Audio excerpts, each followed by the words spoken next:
અને દરેક ઈચ્છાઓ તમે જે ધારો છો, જે તમારી આશાઓ છે, બધી જ ઈચ્છાઓ અને આશાઓ પૂર્ણ થાય એવું આ જગતમાં શક્ય નથી. કારણ કે તમે ઈચ્છા કરવા વાળો છો, તમે ઈચ્છા કરી શકો છો, પણ ઈચ્છા પ્રમાણે સામે ફળ પ્રાપ્ત કરવું એ તમારે હાથમાં નથી.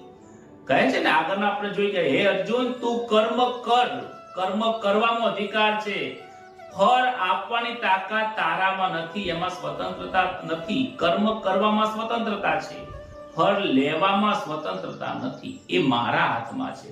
કોને કેટલું, ક્યારે, કેવા પ્રકારનું, કઈ ક્વોલિટીનું ફળ આપવું એ મારા હાથમાં છે.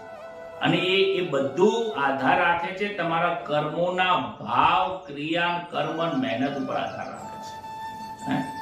ઘણી વખત કોઈની સેવા કરે, પણ સેવા કરવા પાસે લેવાની ભાવના હોય તો એ સેવા ગણાતી નથી. આવું સૂક્ષ્મ વસ્તુ ઈશ્વર ધ્યાનમાં રાખે.